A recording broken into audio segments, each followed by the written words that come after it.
कलावत्निजोधरार्थावतारं कलाङ्काङ्कतेजोदिकामोऽधिपत्रं कलाणीशवादापणदारः दक्षं समाधिस्तमृतिं मजज्ञानदैव धन्यामे जन्मालो तास विठोबाचे झालो प्रस्तुत प्रसंगी कीर्तन रूपी स्वसाठी घेतलेला भंग अखिलकोट ब्रह्मांड चलक निर्गुण निराकार परमात्म्याचं स्वरूप सगुण साकार समर्थन जगासमोर मांडणारे निष्ठावंत नामभक्त नामदेवराय यांचा चारचरणाचा अखंडितपणे जगाच्या मालकाच्या दासत्वाचा अधिकार मिळाला की जगाच्या मालकाचं सामर्थ्य मिळतं याचं चिंतन करणारा अभंग आहे।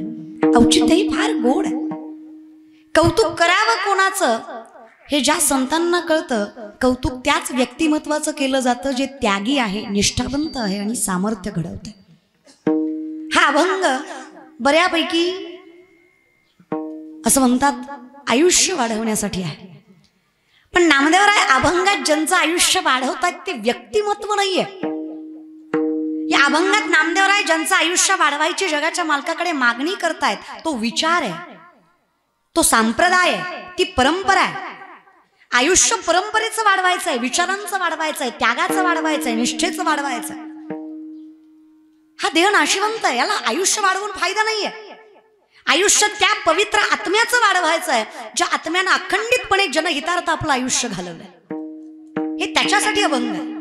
अभंग कुठल्याच एका वैयक्तिक व्यक्तीसाठी नाहीये, अभंग ज्ञानासाठी आहे, परंपरेसाठी आहे। आणि म्हणूनच अखंड हिंदुस्थानाचं आराध्य दैवत राजे शिव छत्रपती महाराजांचा हा शिवजयंती सोहळा भाग्यवान आहेत तुम्ही उपरीकर। एकतर जगाच्या मालकाच्या इतक्या जवळ राहताय, हाकेच्या अंतरावर गाव आहे तुमचं, बऱ्यापैकी पालख्या तुमच्याच दारातनं जातात। असं काय वाखरी तुम्हाला हाकेच्या अंतरावर आहे। ज्ञानोबा तुकोबांची सगळ्यात शेवटची रिंगण सोहळा वाखरीचाच, म्हणजे विचार करा हेवा वाटावा तुमच्या जीवनाचा असं आयुष्य आहे तुमचं। अरे विठेवरचा मालक आहे तो। ऋषी मुनी तपस्वी झाडाला हजारो वर्ष उलट टांगून तपश्चर्या करतात, जरी त्या मालकाचा चरणाचा लाभ मिळत नाही। असा असणारा पंढरीचा नायक, असा असणारा विश्वोत्पत्त्यादी हेतवे, असा असणारा जगाचा मालक अहो तुमच्या हाकेच्या अंतरावर राहतोय। तुमच्या आयुष्याचं करील तेवढं कौतुक आहे, एवढं सामर्थ्याने तुम्ही भाग्यवान आहेत। लई ताकद आहे तुमच्यात, तुमचंच कौतुक केलंय। वाजवा प्रेमानं, काही फरक नाही पडणार वाजवल्या बिजवल्या तर, आहे की नाही। ही माणसं मुद्दाम वाजवत नाही, मुद्दाम त्यांना महाराजाची जिरवायची असते।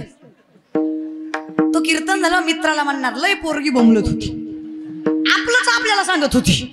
हा सगळ्या मंडपानं टाळी वाजवली, पट्ट्या निस्ता बसला। कधी ते नवल वाटतं मला, लोक कशाचा अहंकार करतात नाही का।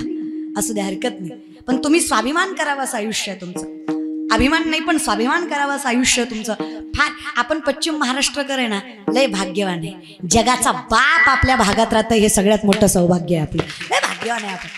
आणि त्यात तुम्ही लय भाग्यवान आहे। आमच्या बारशीकडे तिकडून दिंड्या येतात, तुमच्याकडे इकडूनच आहे ना चालू, आहे की नाही। आमच्याकडे झाल्यावर येतात, तुमच्याकडे यायच्या आधी येतात ना। लय ताकद दादा, साधं नाहीये।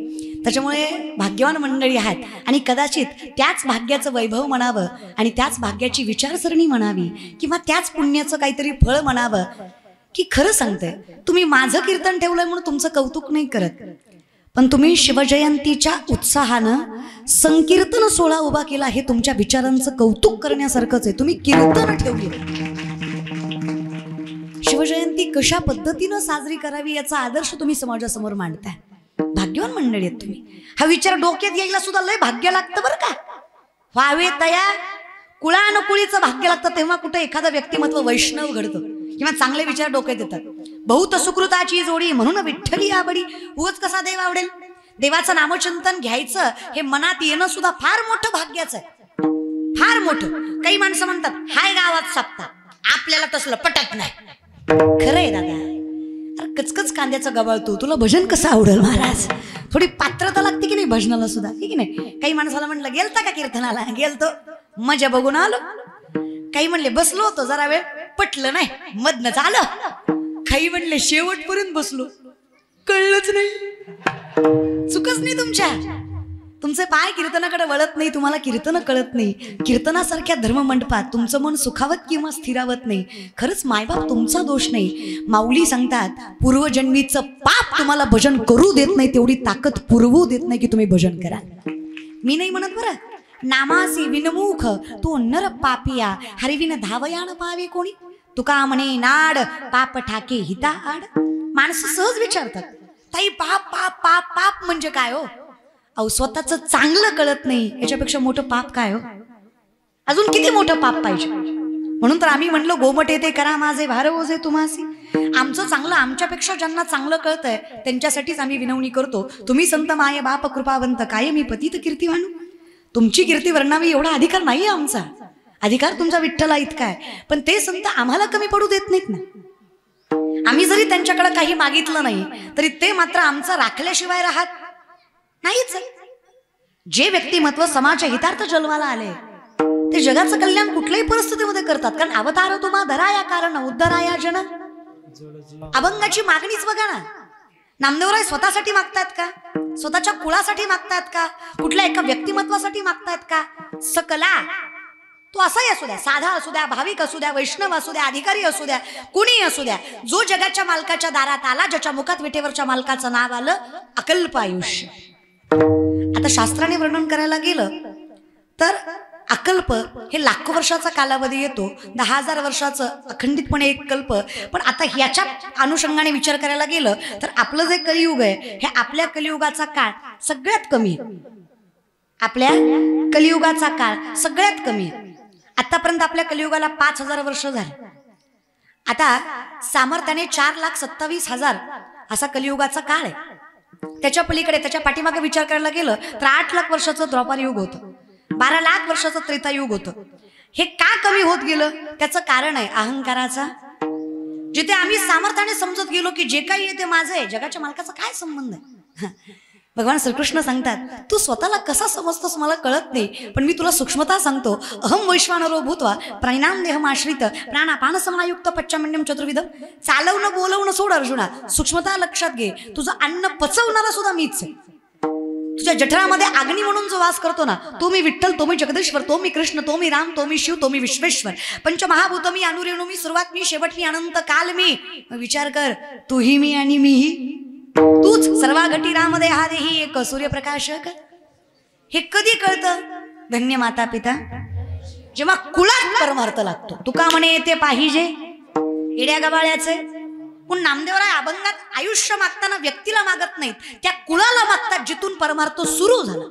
आता वारकरी संप्रदायाचा विचार केला तर परमार्थ सुरू वारकरी संप्रदायाचं मूळ आदिनाथ गुरु सकळ सिद्धांचा मच्छिंद्रतयाचा मुख्य शिष्य मच्छिंद्राने बोध गोरक्ष वळला गहिनी प्रती गहिनी प्रसादे ज्ञानदेवा सार चोजविले. मग ज्ञानदेवे रचिला पाया. कळतंय? म्हणजे नाथ संप्रदायापासून चालू आलेला वारकरी संप्रदाय. आता या वारकरी संप्रदायाचं जे मूळ आहे ते शेवटपर्यंत आजही जो पंढरीची वारी करतो, आजही जो कपाळाला गंध लावतो, गळ्यात तुळशीची माळ घालतो, तिथपासून इथपर्यंत ज्यांनी ज्यांनी भजनं केली हा अभंग त्या प्रत्येकासाठी. तो प्रत्येक वैष्णव, तो प्रत्येक अधिकारी. मग त्यामध्ये छत्रपती शिवाजी महाराजही सामील. का? कारण गुरुत्वाचा अधिकार जगद्गुरु तुकोबारायांना द्यावा इतकी ताकद ज्यांच्या विचारांमध्ये होती. जगद्गुरु तुकोबाराय कीर्तन करतात, छत्रपती शिवाजी महाराजांनी कीर्तनाला यावं आणि खाली बसावं. छत्रपती शिवाजी महाराजांनी खाली बसलेलं बघून जगद्गुरु तुकोबारायांनी म्हणावं, राजा हिंदवी स्वराज्याचा धनी आहात तुम्ही, घोंगडा घ्या आणि घोंगड्यावर बसा. छत्रपती शिवाजी महाराजांना सांगावं, बुवा कळतं आम्हाला, अहो तुमच्या पायाशी बसलो ना तर शत्रूला पायाशी घालायची ताकद मनगटात येईल. ज्या दिवशी आम्ही तुमच्या घोंगड्यावर बसू त्या दिवशी आमच्या सिंहासनावर भलता बसल्याशिवाय राहणार नाही, एवढं ज्ञान आहे आम्हाला, म्हणून पायाशी बसतो. ज्यांना कळतं की नम्रता कुठे आणि किती असावी ते हिंदवी स्वराज्याचं धनी आहेत. उगाच म्हणत नाहीत निश्चयाचा महामेरुभूत जनांसी आधारू अखंड स्थितीचा निर्धारू श्रीमंत योगी यशवंत कीर्तिवंत सामर्थ्यवंत वरदवंत जयवंत पुण्यवंत जानता राजा. कित्येक दृष्ट संवारिले, कित्येकास धाक सुटले, कित्येकास आश्रय झाले, शिव कल्याण राजे. वर्णन काय? सामर्थ्याने जग हितार्थ ज्यांचा जन्म आहे, कल्याणासाठी ज्यांचा जन्म आहे, इतिहास लक्षात घ्या. धर्मासाठी शिवजयंती करू नका, विचारांसाठी शिवजयंती करा.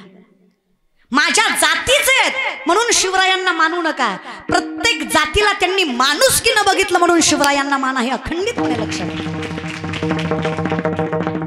माझ्या जातीत एखादा महापुरुष जन्माला आला म्हणून माझी साथ श्रेष्ठ नाही.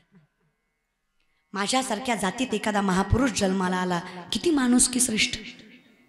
आम्ही विचित्र झालोय दादा, आमचा परमार्थही विचित्र आहे.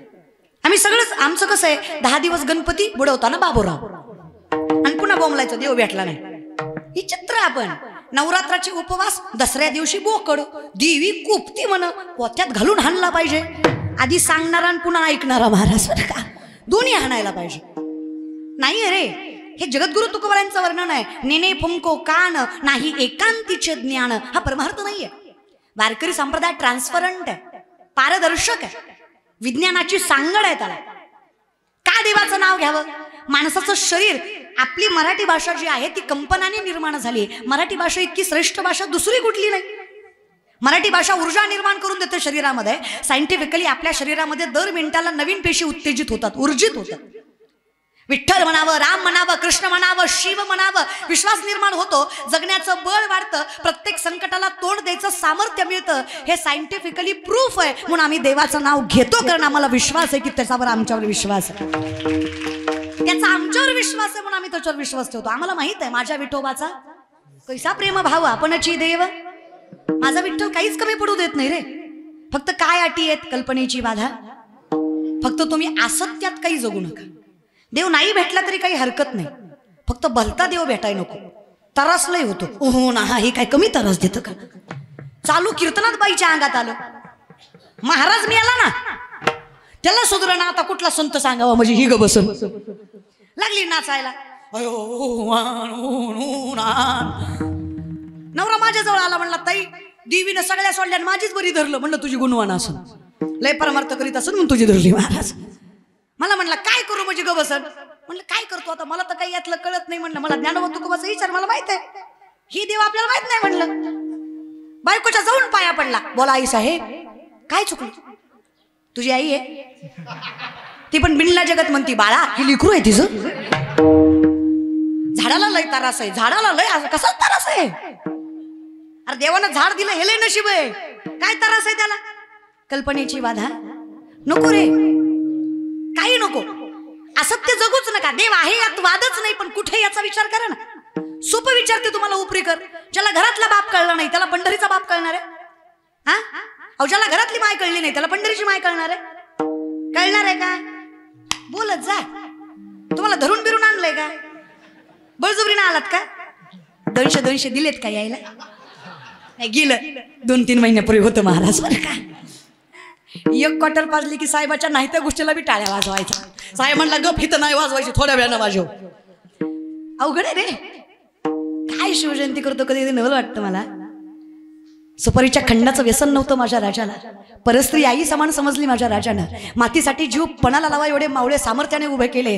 अरे शेतकऱ्याला जगवलं, मायबापांना मायबाप समजलं, एवढी ताकद ज्यांच्या विचारामध्ये होती. अरे फक्त शुद्ध शाकाहारावर अखंड मावळे लढायचंय आणि साधे सुधे नव्हते. अरे पोलादही हातानं वाकवावं एवढी ताकद एका मावळ्यामध्ये. अरे 4.5-5 फूट इंची अशी 32 इंच छाती घेऊन नजर वर करून स्वाभिमानानं जगायचे मावळे. अरे या मावळ्यांनी हिंदवी स्वराज्य घडवलं. ज्यांना सामर्थ्याने मातीविषयी कदर होती आणि व्यसनाचा लवलेश नव्हता, तेव्हा हिंदवी स्वराज्य उभा टाकलं. काय शिवजयंती करतो आर्यमडी शिवाय विमल शिवाय दिवस जात नाही आमचा. छत्रपती शिवाजी महाराज की जय. तू भामटाय. अरे हे जे तुम्हाला वाटतं ना हे लय चुकीचं आहे बरं का आपलं. आणि त्यातून अजून लय परमार्थिक वेगळी निघाली, अजून वेगळ्या प्रकारचा वैष्णव आहे. सोमवार गुरुवार खात नाही, बाकी दणकावून हाणतो. तो एक वैष्णव प्रकार निघाला आता. तो आम्हाला सांगतो ताई मी जास्त खात नाही. जास्त खात नाही का ताई? मी जास्त खात नाही, मी जास्त पित नाही, कधी मध्ये खातो. पण आपण माळेचं ढोंग करत नाही. आपली मनाची माळ आहे. कशाची? म्हणजे आम्ही डोंगी, आम्ही माळा घालतो म्हणजे आम्ही नालायक ना महाराज. अरे मनाची कसली असते? अरे गळ्यात तुळशीची माळ असावी, कपाळ गंध असावा, दारात तुळस असावी, विठेवरच्या मालकाचं नाव मुखात असावं. अरे शत्रू जरी दारात आला ना तरी त्याचं शत्रुत्व दारात पाडायची ताकद माझ्या विठ्ठलाच्या नामात आहे. तो चांगला विचार करून माझ्याकडे येईल. तो म्हणेल नग बाबा याच्या नादी नको लागायला, एखाद्या वेळेस ही माफ करीन, पण ह्याचा पंढरीचा बाप लय बेकार आहे, ती सोडायचा. हे कधी होईल? कल्पनेची बाधा. जेव्हा तुम्ही स्वीकाराल की मी नाहीये, हे जे काही आहे, तुका म्हणे मज बोलविता देव आपुली या बळे नाही मी बोलत, सखा कृपावंत वाचा त्याची, साळुंकी मंजुळ बोलत असे वाणी शिकविता धणी वेगळाची. मी नाही, जो काही त्रास होतो ना आयुष्यात, क्लिशोजिकतरस्तेषाम अव्यक्तासक्त चित्तसाम अव्यक्ता ही गतिर् दुःखम देवदभीर व्यापते, हा जो काही त्रास आहे तो तुमच्या कर्मामुळे, देवाचं काहीच नाहीये. पण आपलं लय अवघड आहे. चांगलं चाललं की देव आठवत नाही, थोडं काय वाटोळ झालं की लगी बायका बी लगी उरबडी होत्यात, देवानं बरोबर माझं वाटोळ केलं, तेवढाच धंदा आहे का देवाला? रिकामा बी काय अरे नका रे. अदृश्य मुलांनी अनुसंततानी कर्मानुबंधिनी मनुष्य लोके, माणूस कर्मानं बांधलेला आहे, तुम्ही जे करता तुम्हाला भोगावंच लागणार. आणि या संसार सागरातनं तरायचं असेल तर विनंती आहे, अहंकाराचा वारा न लागो, नम्र राहा, दासत्व स्वीकारा, चाकरी स्वीकारा, होईन भिकारी पंढरीचा. शास्त्र काय सांगतं, तुम्ही जी संपत्ती कमवताय ती संपत्ती नाहीच आहे. विपदो नैव संपदो नच संपदा, विपदा विस्मरणं विष्णू संपन्नारायण स्मृती. विपत्ती म्हणजे विपत्ती नाहीये, संपत्ती म्हणजे संपत्ती नाहीये. भगवंताला विसरणं ही सगळ्यात मोठी विपत्ती आहे, भगवंताला मनात साठवणं ही सगळ्यात मोठी संपत्ती आहे. ज्याला जपता आली तो धनवान आहे. सगळ्यात मोठं धन विठ्ठलाचं नाम आहे. परमार्थ हे महाधन जोडी देवाचे. काय कमी पडलं अकल्पायुष्य व्हावे? संतांनी आमच्यासाठी मागितलं, फक्त आम्हाला काय करायचंय, अहंकाराचा वारा न लागो, फक्त स्वीकारायचंय की तुमच्या चरणावर मस्तक ठेवलं तर आमचं कल्याण आहे. हरकत काय? जर जगाचा मालक न सांगता सगळं सांभाळत असेल तर तुका म्हणे घालू तयावरी पाहू हा संसार. पण इथं तर चुकतं, आम्हाला मान्यच नाही की आम्ही नाहीये. हे जे काही येतं इतका ऍटिट्यूड आहे ना आमच्याकडे, बापरे इतका. हो, आमची अवस्था अशी आहे ना महाराज, अख्ख्या कोरोनात किलोभर तांदूळ दिला पण फेसबुक जाम केला. तू दिला कशाला? कोटीचा बंगला, बंगल्यावर नाव मातृपितृ छाया. आम्हाला वाटलं फार मायबापाची सेवा करतो काय की, घरी गेल्यावर कळलं मातृ वाट्यावर, पितृ गोट्यावर, छाया खटावर. राग लागो तुझ्या बंगल्याला, तू लिहितो कशाला? कुठं नको नको रे बाबा, नको. जे आहे ते सांग, जमतंय नाही जमत सोडून दे, चुकतंय से सॉरी हो रे कामा. एखाद्या वेळेस माघार घेतली काही फरक पडत नाही. पुरंदराचा तह झालाच ना, पुरंदरचा तह झाला की नाही, 2 पावलं मागं घेतली, काही फरक पडला का? छत्रपती शिवाजी महाराजांनी विचार केला, मावळं हे माझं आयुष्य आहे, इथे आता सध्या गरज मावळ्यांची आहे, यांच्या जीवापेक्षा मोठं काही नाही, कारण सैन्य दल जास्त आहे, त्यांचं बळ जास्त आहे त्यांच्याकडे. 2 पावलं घेतली माघारी. मावळ्यांनी विचारलं, जीव घाण टाकला राजा आम्ही आणि तुम्ही पुरंदरचा तह करताय, अहो ते 32 किल्ले तुम्हाला काय द्यायची गरज आहे? अहो नका ना देऊ राजा. राजांनी सांगावं, अरे माझ्यासाठी तुमचा जीव महत्वाचा आहे, आत्ता दिले म्हणून काय झालं, एवढी ताकद निर्माण करून की जेवढे दिले त्याच्यापेक्षा 10 पटीनं जास्त मिळवू एवढी ताकद आपल्या मनगटात आणि विचारात सोडून द्या. कायम लक्षात ठेवा रे. 2 लाख पायदळ 1 लाख घोडदळ स्वराज्याचं. किती? 2 लाख पायदळ 1 लाख घोडदळ स्वराज्याचं, 10 पटीनं जास्त सैन्य शत्रूचं. जर छत्रपती शिवाजी महाराजांनी विचार केला असता, माझा बापाच्या हाताखाली, माझा बाप निजामांच्या हाताखाली गुलामगिरी करतो, मी नवी स्वराज्य कसं उभं करावं?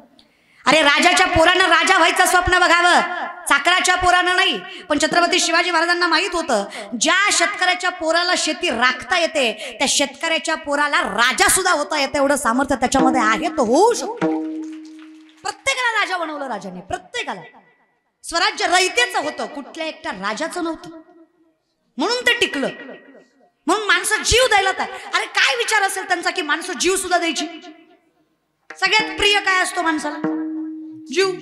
राजांसाठी मावळं ती सुद्धा. काय विचारांमध्ये ताकद असेल? दिसायचं ना ते राजा कोणासाठी झटताय, कळायचं. सामर्थ्य मिळतं रे जेव्हा विचारात ताकद असते ना. तरुण मंडळी, बहीण म्हणून सांगते, स्वतःचं सामर्थ्य सिद्ध करा. गाव आपलं, तालुका आपला, जिल्हा आपलं, राज्य आपलं, परंपरा आपली, ज्ञान आपलं. आपल्या पूर्वजांनी आपल्यासाठी देह पणाला लावले. या मातीत साम्राज्य सुद्धा आपलंच हवं. आता काय झालंय, कंपन्या बाहेरच्यांच्या आणि कामाला आपली पोरं येते, तर चाकरी कराय आपली येत. मोठे भार आहे, पैशाला कमी बिमी समजू नका. ज्या नामदेवरायांचा अभंग मी घेतला ना, गरीब नव्हतं ते. नामदेवरायची बायको राजाई 2.25 क्विंटल सोन्याच्या पलंगावर झोपायची. 350 किलोचा पलंग होता तिला झोपाया, बर का? अय उपरीच्या बाया, 350 किलोचा पलंग होता सोन्याचा झोपायला. पण नवऱ्याच्या घरी जी शिवाय बोलत नव्हती. तुमचं बरं आहे ना? आपलं सहज विचारलं महाराज, बरं का? तुमच्या तोंडाकडे बघून वाटलं मला महाराज तुमचं चांगलं चालू असेल, बरं आहे तुमचं. हा, पण कसं आहे ना, राजाई सारखी बायको भेटाय नवरा बी नामदेव राहायला लागतो.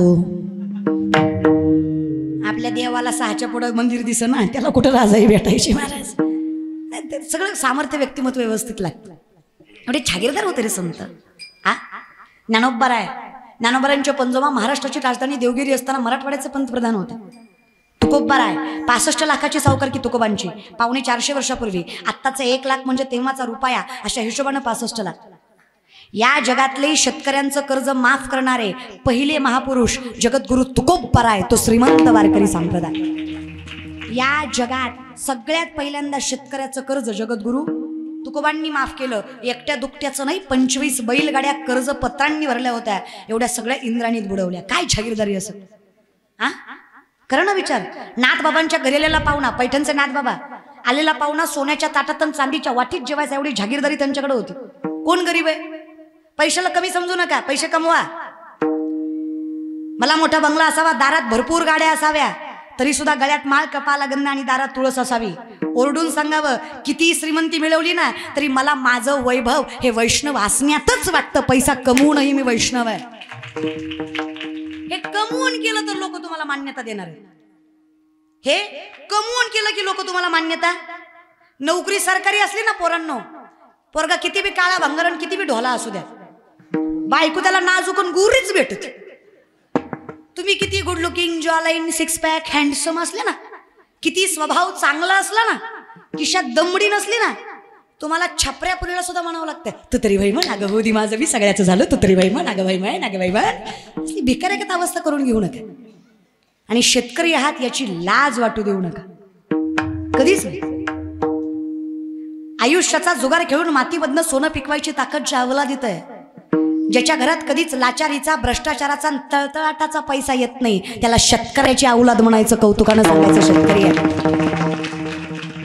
To be proud of farmer. अरे माझा बाप शेतकरी आहे, दारातलं कुत्र सुद्धा उपाशी जात नाही. आम्हाला देव कळतो का तर आमचा बाप शेतकरी आहे. इमानदारीनं सांगा ना, आर्मीत भरती होणारी पोरं शेतकऱ्याची का जागीरदाराची? काय वाटोळं केलंय बरं मी तुमचं. निस्ते मड्याला बसल्यावानी बसलाय, जस काय मड बिड आहे मी.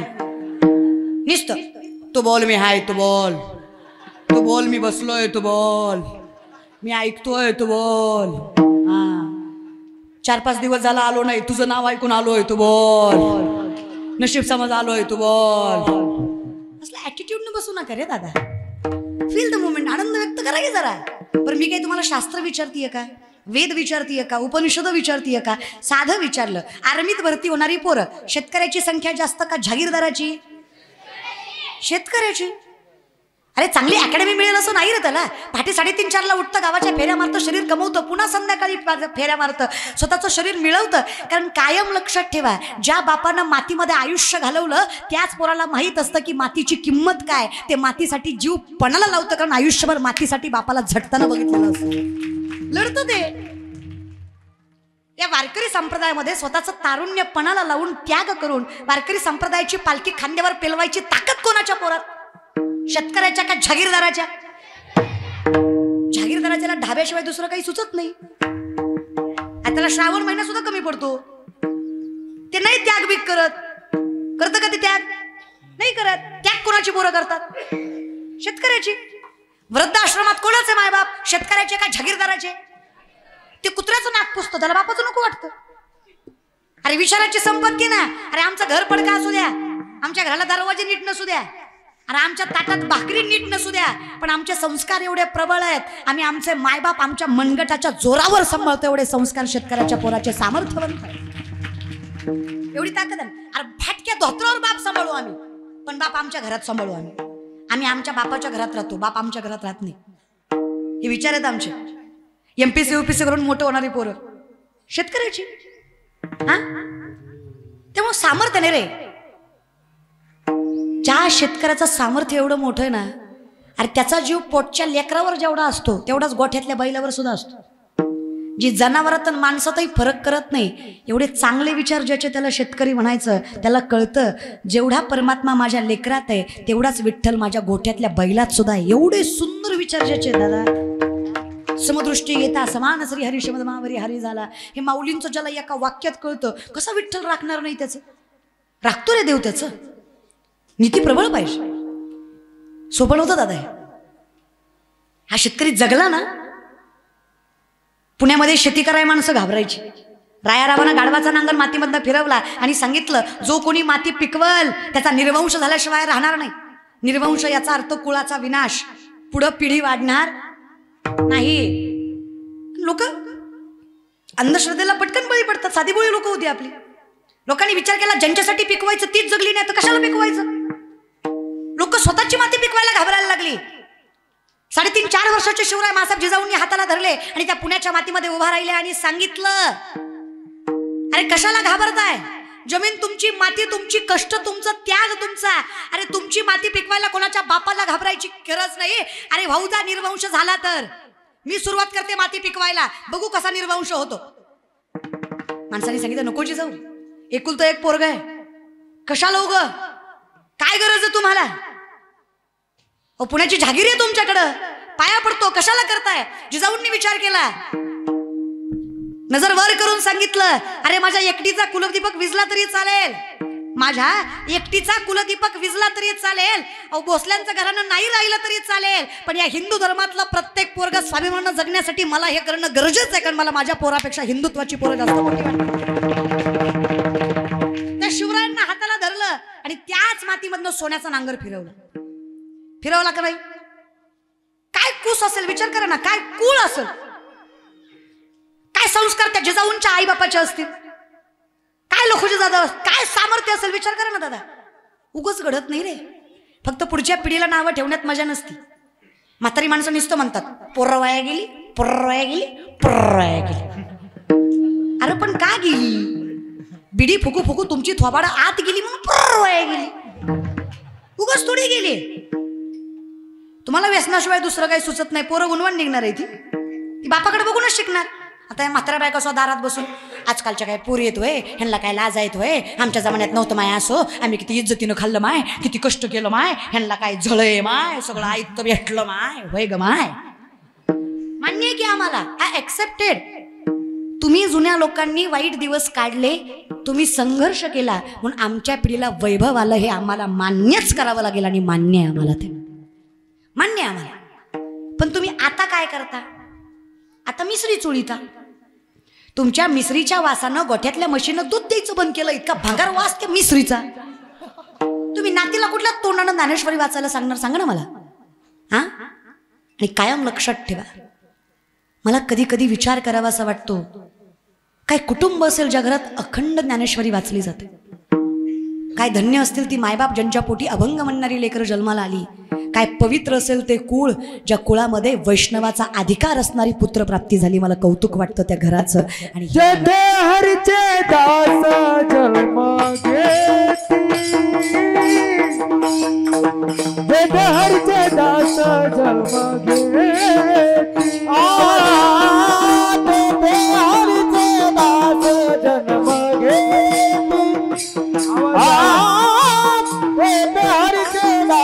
जन्म घेती, पवित्र पवन तो देश, पवित्र कुळ पावन तो देश,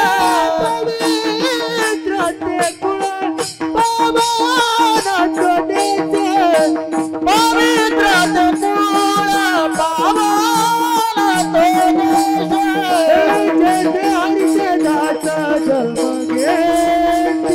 जन्म घेती, हरचे दास जन्म घेती, हरचे दास जन्म घेती, हरचे दास जन्म घेती. पवित्र ते कुळ पावन तो देश, जिथे हरीचे दास जन्म घेती, जिथे हरीचे दास जन्म घेती. काय अधिकार असेल साधनेवर दादा, हे काळाचेही काळ लढीवाळ विठ्ठलाच. आम्ही त्या बापाची लेकरे आणि गळ्यातली माळ बघितली तरी काळ घाबरतो. दूत सांगत यमा दिंडी पुढे चाले नामा, तो नागवितो आम्हा विष्णुदास म्हणूनिया, तो नागवितो आम्हा विष्णुदास म्हणूनिया. यमाला जाऊन सांगतात यमदूत, नको नको त्यांना उचलायचं, त्यांच्या दिंडीचा मालक नामदेवराय आहेत. नामदेवराय म्हणजे देवाच्या सगळ्यात जवळचे भक्त, त्यांच्या दिंडीतलं उचलायचं सोपं आहे का? साधं नाही दादा ते. नका जाऊ तया कावा नाम धारकाच्या शिवा. सुदर्शन चक्रवर्ती अख्खी पृथ्वी फिरते अशा बापाची लेकर आहेत. कशाला मग एवढं जर देव राखतोय तर काय हरकत आहे सगळं सोडायला? फक्त जामुकी निधान एवढंच तर करायचंय. देवाच्या नाव इतकं गोड काही आहे का? अमृताहुनी गोड म्हणा माझे केशवा. तुम्हाला काय वाटतं छत्रपती उगेच घडले? अरे अखंडपणे रामायण महाभारताच्या कथा ऐकवल्या जिजाऊंनी म्हणून घडले. ऊस तशी होती. धन्य धन्य थोराई शिवरायांची चिचाई, धन्य धन्य थोराई शिवरायांची चिचाई, आज पूजित महाराष्ट्र सारा. मुजरा मानाचा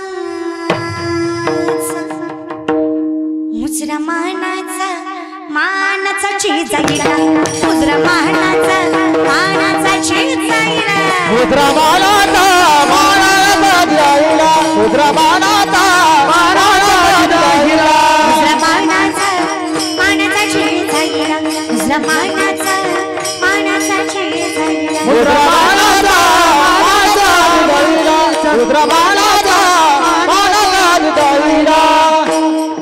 मूळ तसा. या महाराष्ट्रातली पहिली पतसंस्था एका बाईनं उभा केली. शेतकऱ्यांनी विचारलं, अहो साहेब सोन्याचा नांगर तर फिरवला पण निस्ती माती पवित्र करून चालत नाही. शेतकरी आम्ही, आम्हाला पिकवायचं म्हणल्यावर बी बियाणं लागतात, अवजारं लागतात, बैलजोड्या बैलगाड्या लागतात. ते कुठनं आणायचं? टाळूवरचं लोणी सुद्धा चाटू चाटू खाल्लं या मुघलांनी. अरे जीव जगायला काही ठेवलं नाही, पिकवायचं कुठून? आणायचं कुठून? या महाराष्ट्रातली शेतकऱ्यांच्या हितार्थ पहिली पतसंस्था मासाहेब जिजाऊंनी उभा केली. त्या पतसंस्थेचं नाव होतं स्वराज्य आणि संस्थापिका राजमाता मासाहेब जिजाऊ. आता सध्या प्रत्येक पतसंस्थेला चेअरमन पुरुषच आहे, पण पहिली पतसंस्था एका बाईनं उभा केली. बिबियानं बैलजोड्या अवजारं दिली जायची, पण जिजाऊंचा नियम होता जिन्नसाच्या बदल्यात जिन्नसच माघारी द्यायचं. बैलगाड्या नेल्या ना, बैलगाड्याच माघारी. बिबियानं नेली ना, धान्य माघारी. पैशाची मुद्दल वापरली जात नव्हती. म्हणून कौतुक वाटतं मला जिजाऊंचं, छत्रपती शिवरायांच्या विचाराचं आणि शिवशाहीचं. कालही शेतकरी मरत होता, आजही शेतकरी मरतोय, उद्या मरणार नाही याची खात्री द्याल का? द्याल का? उपरीकर, उद्या शेतकरी मरणार नाही याची खात्री द्याल का? नाही ना? मी खात्री देते, जर पुन्हा एकदा शिवकाळ आला, पुन्हा एकदा शिवशाही आली, तर पुन्हा एकदा हिंदवी स्वराज्य उभा टाकेल. अरे माझ्या छत्रपती शिवरायांच्या काळात भीषण दुष्काळ पडला. पोराच्या मांसावर बापाची नजर पडावी इतका भीषण दुष्काळ पडूनही माझ्या शिवरायांच्या राज्यात एकाही शेतकऱ्यांना आत्महत्या केली नाही. हे वैभव छत्रपती शिवरायांचं होतं. काय मॅनेजमेंट असेल, काय व्यवस्थापन असेल, कुठून आलं? अहो साहेब जिजाऊ. का होती मुघलांची सत्ता त्यावेळी, तीन दुबळ्यांना नव्हता खोमाली. होती मुघलांची सत्ता त्यावेळी, तीन दुबळ्यांना नव्हता खोमाली. होती जिजाईला खंत,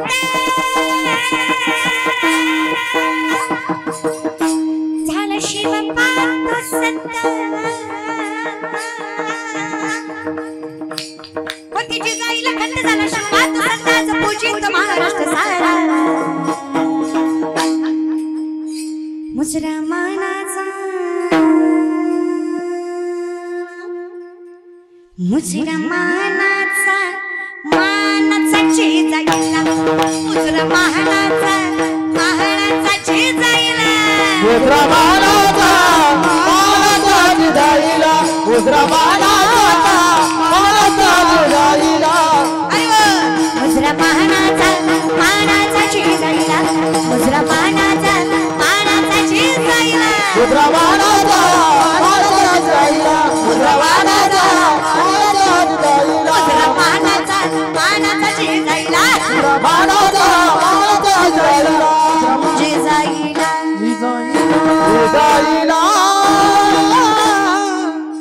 मुजरा मानाचा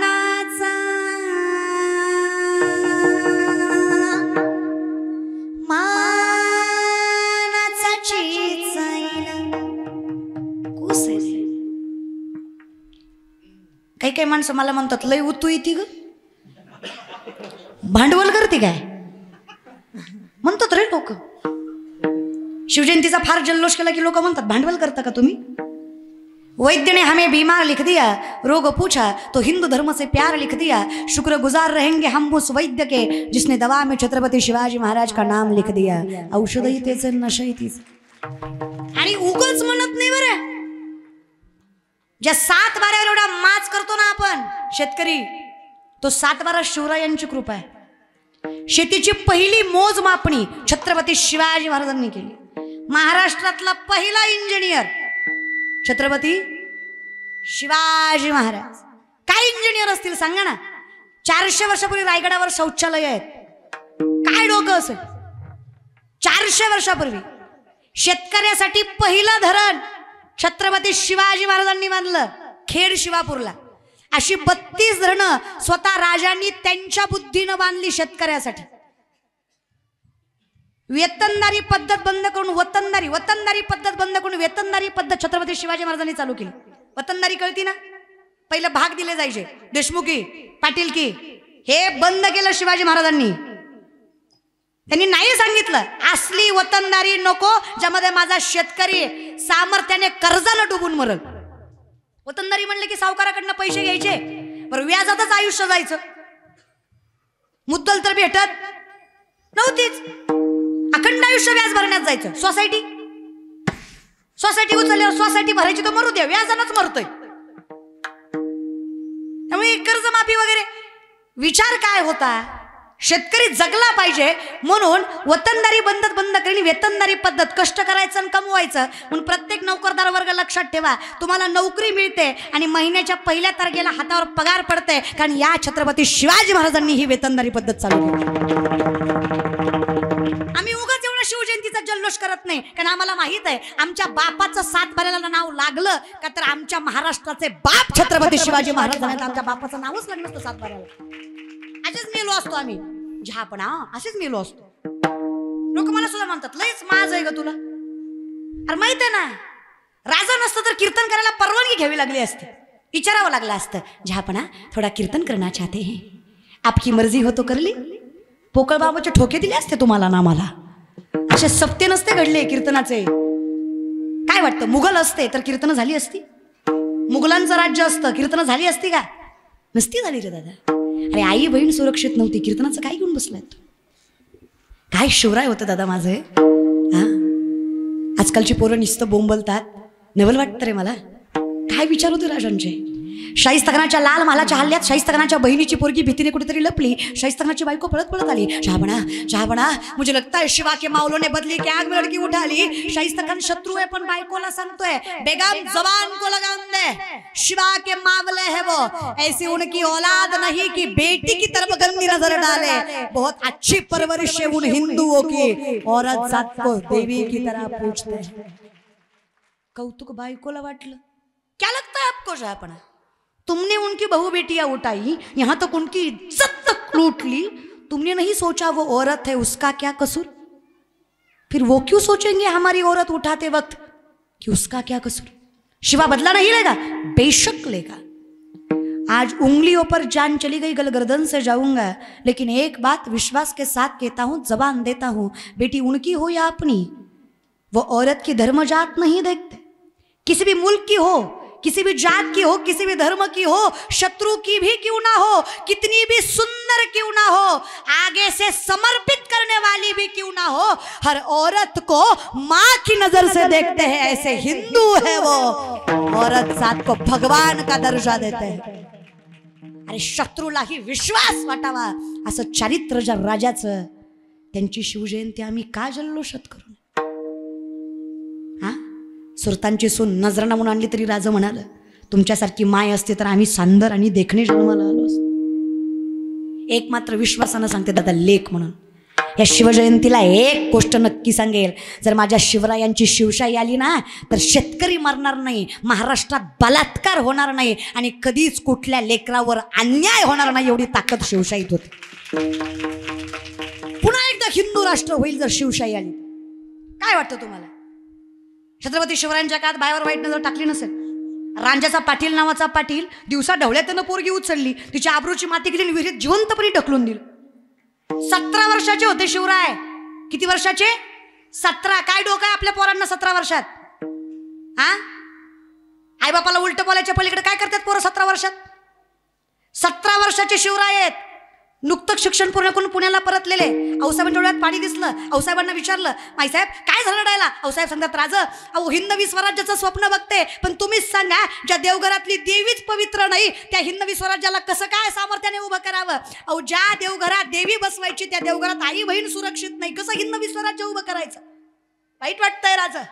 काय झालं? आऊसाहेबांनी सांगितलं, तळपायाच्या आग मस्तकाला गेली. 17 वर्षाचे शिवराय मंत्रिमंडळाला बोलवतात, सिंहासनावर बसतात आणि सांगतात, बोलवता रांजाच्या पाटलाला, उभा करा माझ्या समोर. हे नालायका, आई बहिणीवर वाईट नजर टाकतो, जिवंतपणी याचे दोन्ही हात दोन्ही पाय कलम करा आणि तसाच जिवंत वेशीवर टांगा, का तर येणा जाणाऱ्या प्रत्येकाला कळावं हे छत्रपती शिवरायांचं हिंदवी स्वराज्य आहे. हिथं आई बहिणीवर वाईट नजर टाकली तर हा शोभा त्याचा राजाचा पाटील केल्याशिवाय सोडणार नाही. हिम्मत नाही झाली कोणाची पुन्हा,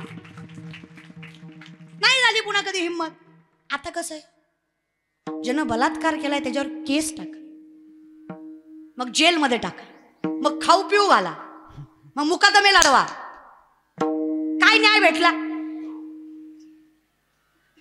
काही गोष्टी सांगताना लाज वाटते, पण आमच्या भारतामध्ये दिवसाला 8 ते 9 बलात्कार घडतात. म्हणून गरज आहे आम्हाला शिवजयंतीची, म्हणून गरज आहे शिवरायांच्या विचारांची. अरे आमच्या महाराष्ट्रात दररोज 2 शेतकरी आत्महत्या करतो, म्हणून गरज आहे आम्हाला छत्रपती शिवाजी महाराजांच्या शिवकाळाची. अरे स्वतःच्या बापाचा फोटो कोणी घरात लावत नाही, पण मग छत्रपती शिवाजी महाराजांचा चौकात चौकात पुतळा आहे, कारण आम्हाला माहित आहे तो बाप झाला म्हणून आम्ही लेकरं जगलोय. मूर्ख नाही रे आम्ही, कोणाचाही जय जयकार करत नाही आम्ही. देह पणाला लावले त्या माणसाने. आणि काय आदर्श घेतो रे आपण? काय शिकतो? काय इतिहासात शिकतो? डीजे. अरे शिवजयंतीला बाया नाचवायला माणसं मागे पुढे बघणं झाली. अजून काय, अजून किती खालच्या पातळीला जायचं मला काही कळत नाही बरं का कधी कधी. हा, शिवजयंतीच्या दिवशी 12 वाजता आरती करतो आणि पुन्हा ढाब्याला जातो जेवाय. ही शिवजयंती?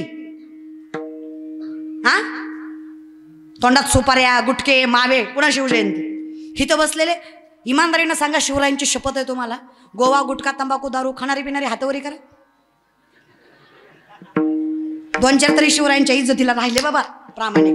बरं बाकी सगळं गाव निर्व्यसनी का? हा, अरे तोंडाकडे बघून कळतो कोण खातं कोण पितं. ती आपलं नाही बरं, अख्ख्याची अवस्था ती. तुमचं काय घेऊन बसले? आमचा माळकरी उठा पांडुरंगा टा दर्शन द्या सकाळा. थांब की बाबा, देवाला उठवाय कुठं तंबाखू असते रे? शेवटी व्यसन आहे ना ते दादा, व्यसन. ते व्यसन आहे ना, छोटं काय आणि मोठं काय. व्यसन ते थोडं खोटं बोलला काय, मोठं बोलला काय, खोटं ती खोटच ना. पण हे कलियुग आहे, ही तर 4 माणसं एकच खोटं बोलली की खोटं सुद्धा खरं होत. खरं आहे का खोटं आहे? मी नाही, चाणक्य सांगतात. चुकून 5वा खरं बोलला तर 4 मिळून खोटं ठरवते. ती क्वांटिटी लोकांचं सगळीच करतात, मी काय यागळा आहे का? सगळी करतात म्हणून तू करावं असं नाही ना. शिवराय एकच झाले पण जगलं ना हिंदवी स्वराज्य. त्यांनी तेवढे मावळे उभे केले. मला कौतुक वाटत. काय होतं दादा, काय आयुष्य होतं. शिवनेरीवर शुभ जन्मला